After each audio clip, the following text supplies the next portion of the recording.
महाकंजूस पति पत्नी।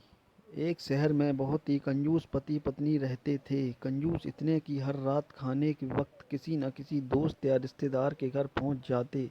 औपचारिकता दिखाते हुए पूछे जाने पर कि क्या वह दोनों भोजन करेंगे तो दोनों झट से खाने पर बैठ जाते। अपनी छुट्टियां मनाने कभी दूसरे के घर डेरा डाल देते और खूब मस्ती करते। अपनी खातिरदारी करवाना और रोज़ नए नए पकवान की फरमाइश करना तो अपना हक समझते थे। लेकिन जब कोई उनके घर पर आने की बात करता तो कोई न कोई वजह बताकर उन्हें टाल देते। एक दिन उनकी बुआ और उनका परिवार बिना बताए उनके घर पहुंच गया। काफ़ी देर तक गप्पे मारने के बाद कंजूस पति पत्नी को लगा कि अब तो रात का खाना खिलाना ही पड़ेगा, मगर उनका कंजूस मन उन्हें खर्चा करने से रोक रहा था। तभी पति को एक उपाय सूझा। बुआ की तरफ देखकर पत्नी से बोला, आज बुआ बहुत दिन बाद आई हैं, तुम जल्दी से कुछ नहीं तो दाल चावल और साथ में मटर पनीर बना लो। मटर पनीर का नाम सुनते ही पत्नी परेशान, जब देखो मुंह उठाकर चले आते हैं। अब बड़बड़ाती हुई पत्नी जी रसोई में जा घुसी।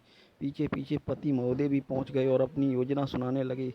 पति पत्नी, देखो, तुम सिर्फ दाल चावल बना लो, लेकिन उन्हें ऐसा लगना चाहिए जैसे हम उन्हें मटर पनीर खिलाना चाहते हैं।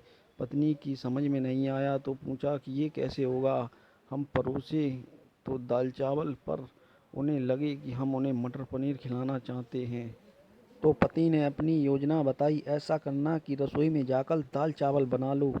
जब तैयार हो जाएं तो मुझे आवाज़ लगाना कि खाना तैयार है। हम टेबल पर प्लेटें लगा लो।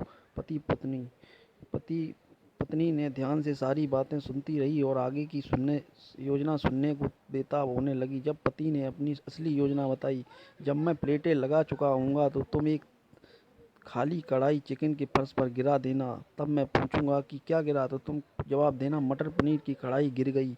अब मटर पनीर बचा ही नहीं तो दाल चावल ही खाना पड़ेगा। योजना अनुसार दाल चावल बनाने लग गई और कुछ देर बाद पति को आवाज़ लगाई, खाना बन गया है, आप टेबल पर प्लेटें लगा दो। पति उठा और अलमारी से प्लेट लेकर टेबल पर लगाने लगा। तभी धड़ाम से कुछ बर्तन गिरने की आवाज़ आई। पति ने पूछा कि क्या गिरा दिया, तो पत्नी की तरफ से कोई जवाब न मिलने पर रसोई में र- भाग गया। रसोई में दाल का पतीला जमीन पर गिरा पड़ा था। दोनों पति पत्नी को मानो सांप सूंघ गया। जब दाल ही गिर गई तो मटर पनीर का बहाना भी फेल हो गया। बड़े दुखी मन से उनको बाजार से दाल और मटर पनीर मंगाना पड़ा और बुआ और उनके परिवार को परोसना पड़ा। अगर आपको ये स्टोरी अच्छी लगे तो लाइक, सब्सक्राइब और कमेंट करें।